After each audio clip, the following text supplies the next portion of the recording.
Hey guys, welcome back to my channel. If you're new here, my name is Charissasealey, and on this channel I make content all about faith, love, and lifestyle. Bam! So if that sounds like something you'd be interested in, be sure to subscribe to this channel and like this video. So if you guys ready, I definitely ready. Love it.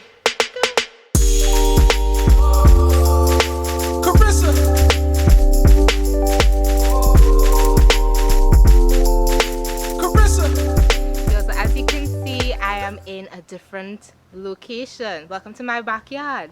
I feel like the pioneer woman just now. She's like, welcome to my frontier. Every time I watch HGTV. Not HGTV, the Food Network.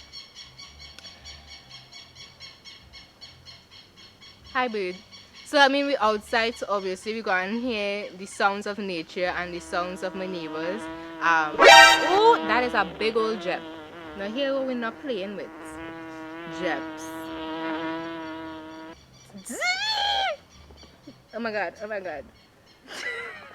Sorry for calling it a. Ooh, ooh, ooh. Don't anger it if you're not sure you could get. Well, you have to stay for a while to make sure you don't come back. Daddy, be on the lookout now. Next thing. Ooh, look at over there. Alright. So, for today's video, while I watch the job. So guys, for today's video, I wanted to talk about the 10 things, not the 10 things, but 10 of the things that I think you should talk about with somebody that you're interested in before you get married, before you get engaged, and according to the type of person you are. And some of these questions are even like relevant for before you decide to get into a dating or courtship, a dating relationship or courtship with someone, right? And this just came to me because it's been a year since, just over a year since, the panoramic started. And because of that, I noticed that I have changed a lot within the last year. And the cursor of the beginning of 2020 is not the cursor of 2021. And I was thinking, like, if I could change so much, and not just, okay, you casually change in terms of maybe you lose weight, you gain weight, you learn how to speak a different language, whatever. But I'm talking about like core, like essential things that my perspective has changed on. Like if that could change, it's amazing.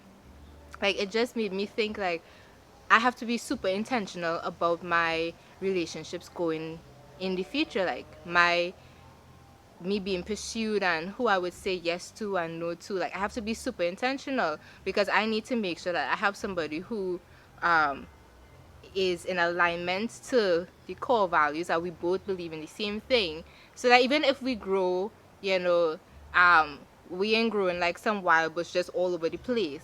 We on this path, and one person may get to a certain place before the other, but that's all true. Now one thing I want to say here is that these things aren't the be all and end all. And just because someone gives you an answer to some of the things that I would say here doesn't mean that they can't change, they can't evolve, they can't grow, because we're always growing, we're always developing. And it doesn't mean that just because you guys agree on paper, or like when you're having a casual conversation, just because you'll agree in that moment doesn't mean that you will not potentially disagree. The hope is that you will have more in common than you don't, so that at least for the things that truly matter, it shouldn't be a clash of the titans in your household. So all of this is just preparing us for successful ventures into love and relationships. Like I look in this way because the job circle back, right? And I've never, oh, Jesus, I've never been stung, and I don't want today to be the day.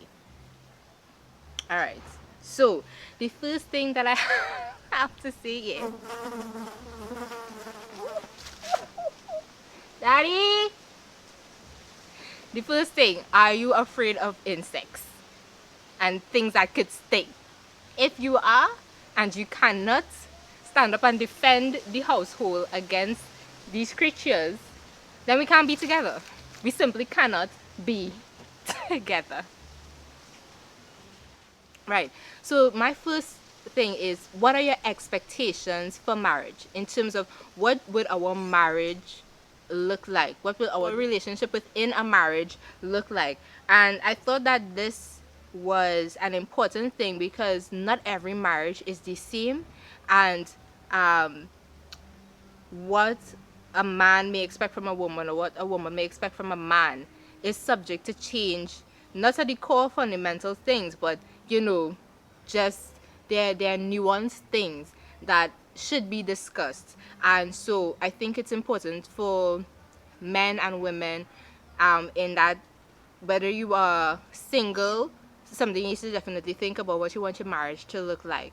What do you see God having in store for your marriage? Whether you're dating and or courting someone, or whether you're engaged, about preparing for marriage, what do you want your marriage to look like? What are the practical steps you're going to take to ensure that, more than it just being an idea of, oh well, this sounds cute, like this is a good idea for us to be, for us to have, like beyond it being a good idea, what's the practical steps that could be taken to ensure a successful marriage?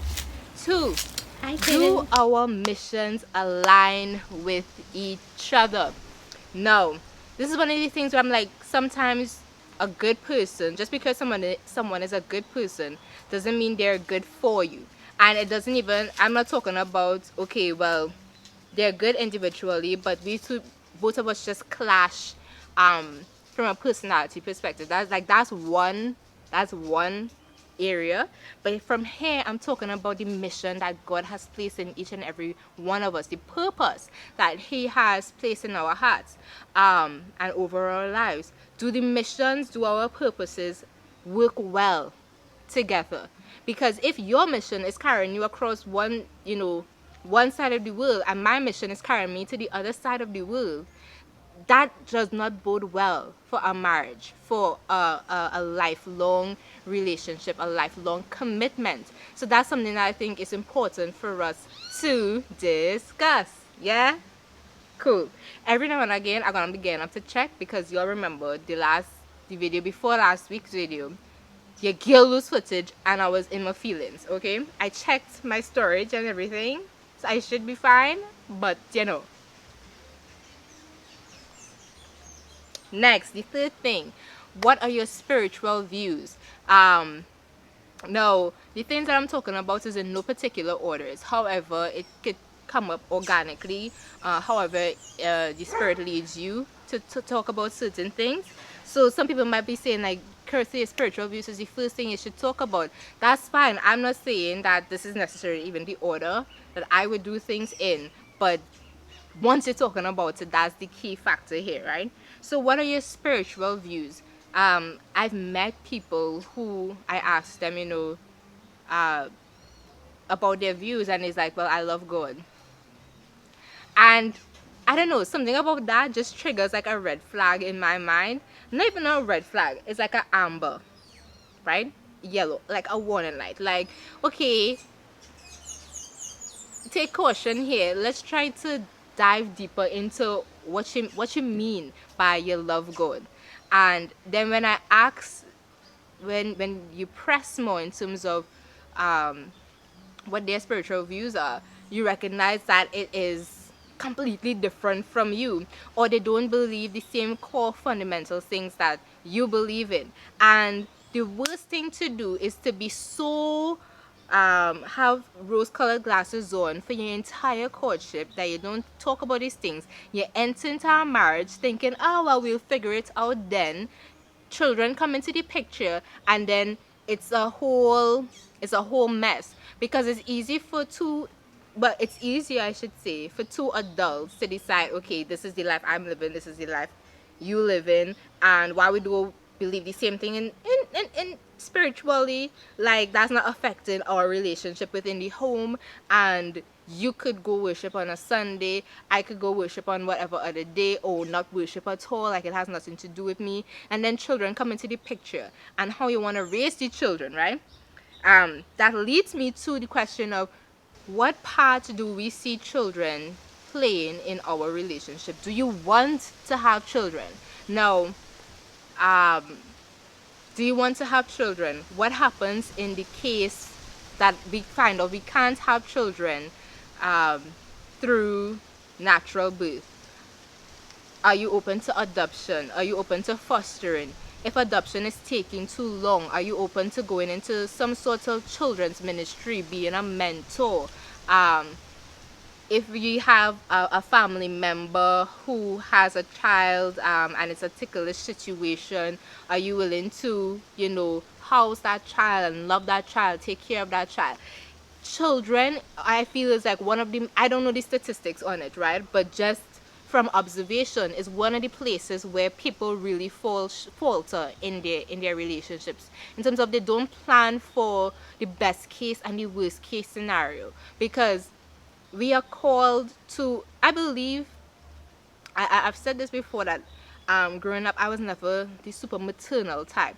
I was never the one who, like, I want to have some babies. Like, I know I have acquaintances, people that I know, who really want to have like a whole boatload of children. I was never that person. But when I um really started to find my foundation in Jesus, in Christ, and recognize that I am responsible for bringing up, preparing another generation of believers, is like it's a selfish thing for me to not have children, right, with my husband. And so one of my criterias is that, like, can I see myself having children with you? Would I want to have children with you? Is, can I see you being a good husband to me, taking care of me when I'm pregnant and after I've given birth? And if we dealing with hardships, like um for example, if we deal with miscarriages, which is more common than we realize, and pregnancy in itself is such uh it's a beautiful miracle every single time. But so many things could go awry. Like, am I going to have a praying husband, someone who is going to walk with me in the good times and in the bad times? So that is one of the things that I look for now in uh, a gentleman. That makes sense. But yeah, like, ladies and gentlemen, like, guys, ask, do you want to have children? And do you don't settle for someone who is like, they don't want to have children, but you all love each other. No, no, no, no, no. Because it will be fine now, it'll be fine for your first 5 years, but then when you start getting that baby itch, that baby fever, it's going to be a different story. And we don't want to set ourselves up for pain, hardship, and failure in our marriages. So that's definitely something big, like a major point. The children, them, we want them. What if the worst thing happens? Like, how are we going to move through this, right? The fifth thing I would say is that we need to talk about these political views. Yo, I was never a politically invested person. Like, I voted a certain way because my household voted a certain way. I didn't really think much of it. And looking at it now, I believe that I voted the right way. I voted the best way possible.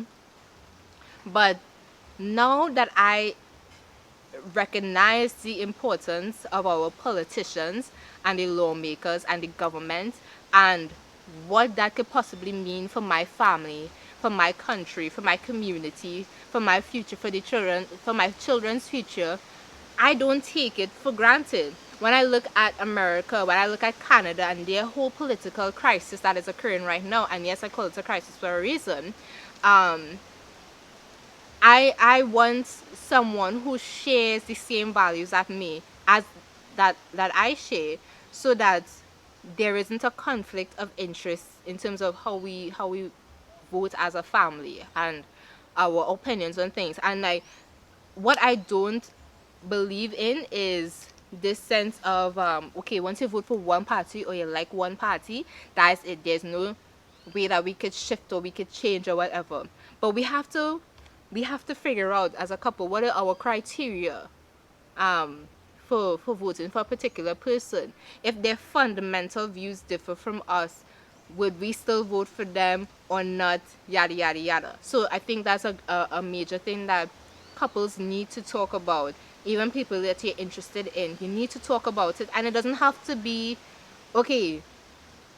So even if your political past didn't line up, or it doesn't even line up right now, that doesn't mean, all right, this man not good, this woman not killed, throw she away. No, these are things. These are not deal breakers, right?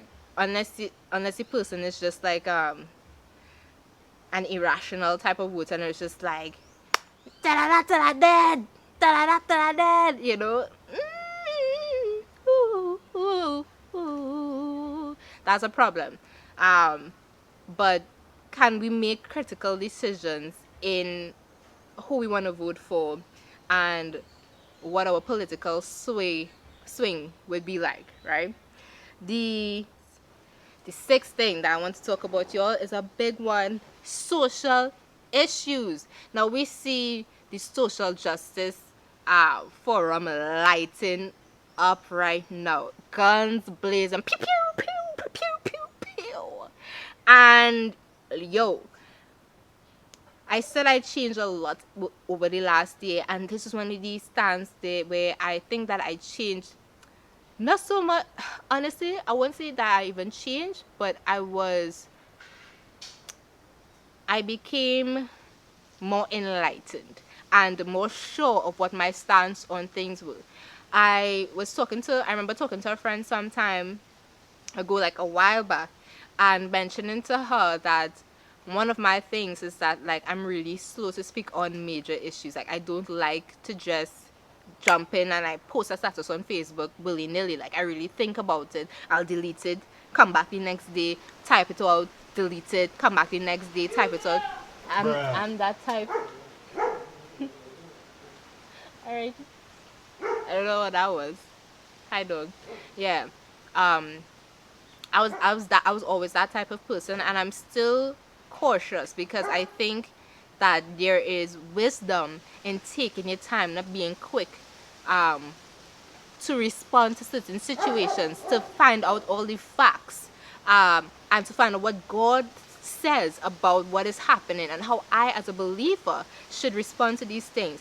And if my faith is the most important thing in my life, then that should definitely influence or be the compass in how I view social issues and things that happen in society, the good, bad, and the ugly, right? And so it's important for me to be bonded to someone who shares that same sort of mindset, where it's faith first and what is God's voice in this, and how am I as a believer first. I'm not a woman first, I'm not Afro Trini first, I am a believer first. How does that shift or shape how I respond to things? And I want someone who believes that with me.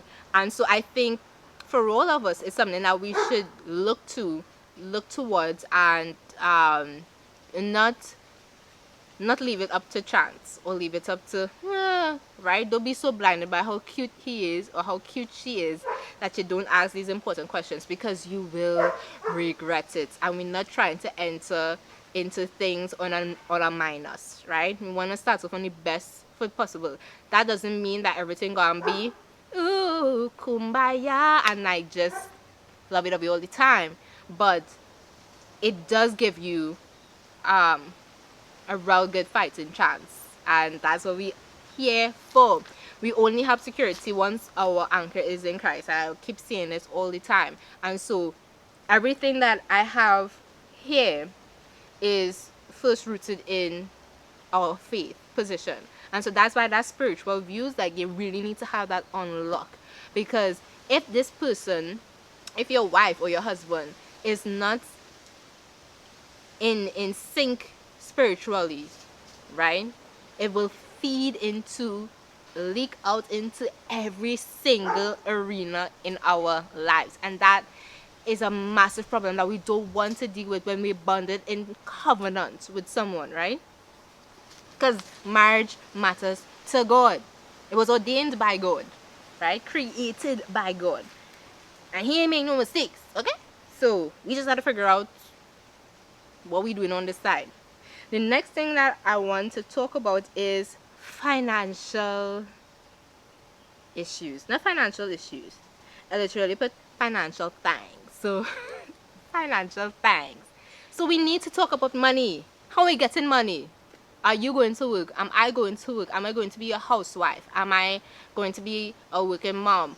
How is that balancing with me and the kids? Are we going to homeschool the children? Like, is that going to play in financially? Are you good? Are you a good steward? Are we tithing regularly? Do we have debt? Do we have loans to pay off? Do we see ourselves making big financially heavy purchases in the future? Da, da, da, da, da. Like what how do you view money? Are we investing? Finances, and I think this is again, I don't know the statistics off the top, but I know this is, if not the major reason, one of two major reasons why marriages end in divorce. And we really don't want that for ourselves, all right? Next, I will move on to family history. What you're marrying into.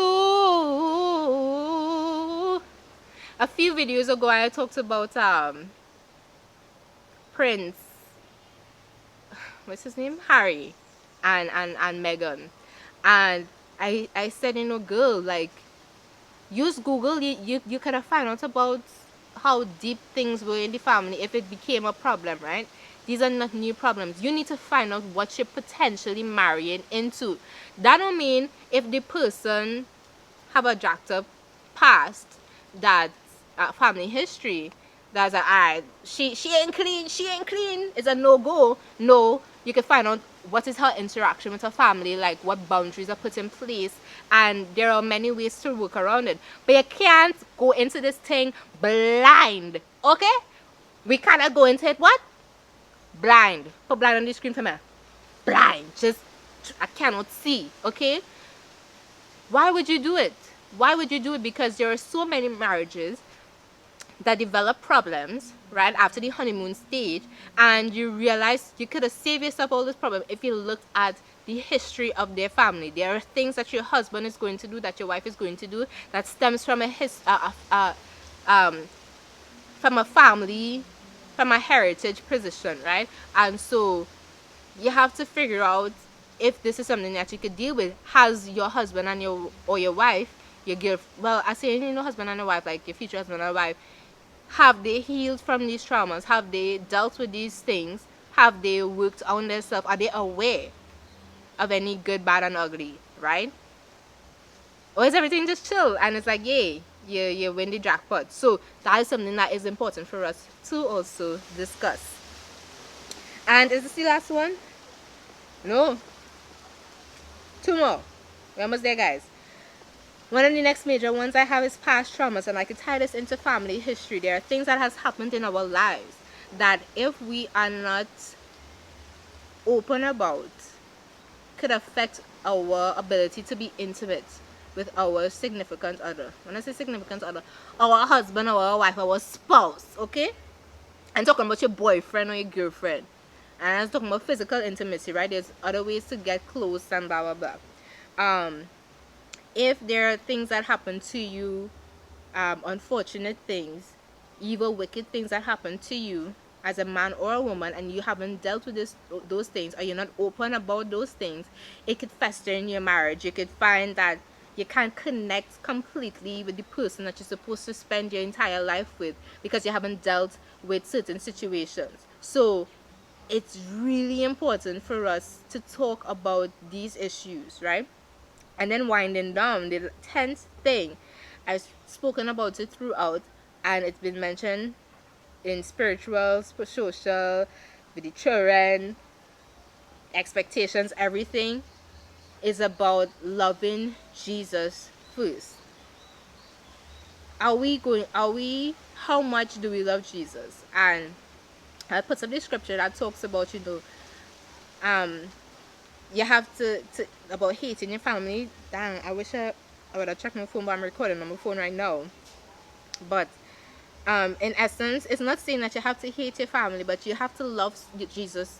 You have to love Jesus so much. You have to love God so much that, in comparison, it almost seems like you hate your family, and that is like a wild concept for some people to grasp. But it's so important for our anchor to be in Jesus first, and it's like I know myself. I I have the capacity to idolize someone, to give someone my all, and because I'm giving this person my all, I'm putting Jesus on the back burner. I need someone who has the same mentality as me in terms of God is first in our lives, first in this marriage, first in every single thing that we do, so that even when I'm slipping, they could pull me up. When they're slipping, I could pull them up. And when we get pulled up by each other, it's not going to feel like an attack. It's going to be welcomed with love, because we know that this person is looking out for our best interest. But if our mindset doesn't see that as love, we could feel like we are pushing away the next person. I hope that makes sense. Yeah? I think like that is all she wrote, you know.